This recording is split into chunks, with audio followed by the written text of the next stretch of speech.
आज मैं आपको किसी करामात का तमाशा सुनाने नहीं आया हूं। आज मैं आपको उस दरवेश की सोच से मिलवाने आया हूं जिसने हिंदुस्तान की मिट्टी में मोहब्बत को जड़ दी। ख्वाजा मोइनुद्दीन चिश्ती रहमतुल्लाह अलैह जब अजमेर आए तो न उनके साथ फौज थी, न सोना चांदी, न सियासत का सहारा। उनके पास सिर्फ एक चीज थी, दिलों को जोड़ने की ताकत। उस दौर में हिंदुस्तान जख्मी था, जाति में बटा हुआ, मजहब के नाम पर डरा हुआ। ख्वाजा साहब ने सबसे पहले यही कहा, अगर खुदा को पाना है तो उसके बंदों को तकलीफ मत दो। एक बार अजमेर में भयानक अकाल पड़ा, लोग भूख से बेहाल थे। ख्वाजा साहब के खानकाह में सिर्फ एक छोटी सी अनाज की थैली बची थी। मुरीदों ने कहा, हुजूर, ये तो कुछ ही लोगों के लिए काफी होगी। ख्वाजा साहब मुस्कुराए और बोले, रिजक़ थैली में नहीं, रिजक़ देने वाले के हाथ में होता है। उस दिन वह थैली खुली और कहा जाता है कि जब तक आखिरी भूखा पेट भरकर नहीं गया, अनाज खत्म नहीं हुआ। यह करामत नहीं थी, यह यकीन की तालीम थी। एक दिन दिल्ली का बादशाह अजमेर आया। उसने सोचा था कि एक बड़ा दरबार लगेगा, लेकिन ख्वाजा साहब मिट्टी पर बैठे हुए थे।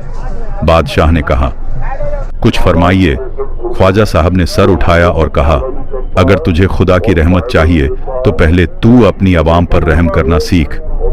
उस दिन कोई ताज नहीं गिरा, लेकिन एक दिल हिल गया। ख्वाजा गरीब नवाज का मतलब ही होता है गरीबों को नवाजने वाला। वो कहते थे, दुआ वो नहीं जो जुबान से निकले, दुआ वो है जो किसी की भूख मिटा दे। आज भी अजमेर की दरगाह में लाखों लोग आते हैं, कोई मन्नत लेकर, कोई आंसू लेकर और कोई सिर्फ खामोशी लेकर।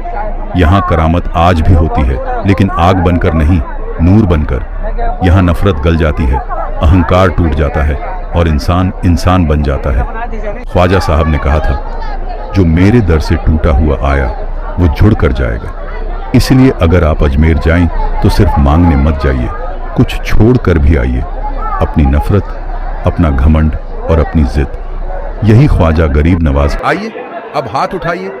अल्लाहुम्मा ए रहमान ए रहीम, हमें उन लोगों में शामिल कर जो मजहब से पहले इंसान बनते हैं। ए मौला, हमारे दिलों से नफरत निकाल दे, हमारी जबान से झर हटा दे और हमारे हाथों को किसी का सहारा बना दे। ए अल्लाह, ख्वाजा गरीब नवाज के सदके हमारे मुल्क में अमन अता फरमा, हमारे घरों में सुकून दे और हमारे दिलों में एक दूसरे के लिए रहमत पैदा कर।